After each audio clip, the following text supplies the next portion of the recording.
गाडीचे पैसे फिटले असं कधी म्हणता येतं माहिती आहे का तुम्हाला? काय माझ्यासोबत काय होतं माहिती आहे का? एकतर ही 400 भैले कमी आहे ना का रोडला, म्हणजे आहेत पण एवढा नाही आहेत.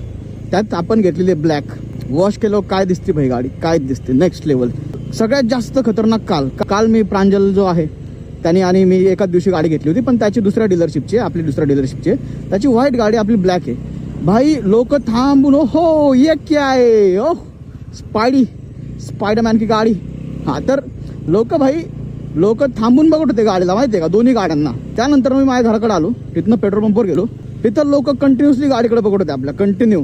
त्यावेळेस मला वाटलं की भाई जे आपण पैसे लावले त्या गाडीसाठी वसूल भाई, वसूल. लोक ज्यावेळेस असे गाडीकडे बघतात ना त्यावेळेस लय भारी फील येतं नाही का. मी असं सांगू नाही शकणार, परत तोच शब्द आला, पण ठीक आहे भाई, काय करणार, नाही सांगू शकत तर नाही सांगू शकत दादा. आणि अनलकीली नेमकं ज्यावेळेस असे रिॲक्शन मला मिळतात ना त्यावेळेस माझ्याकडे कॅमेरा नसतो. पोरांसाठी हेच असतं भाई की आमची गाडी आहे, आम्ही त्या गाडीसाठी पैसे लावलेत, आम्ही ती गाडी रोज धुतोय, आम्ही तिला क्लीन करतोय. आणि ज्यावेळेस आमच्या गाडीकडे लोक बघतात ना त्यावेळेस आम्हाला वाटतं की भाई फिटले, आम्ही जेवढे पैसे लावलेत ना सगळे फिटलेत भाई.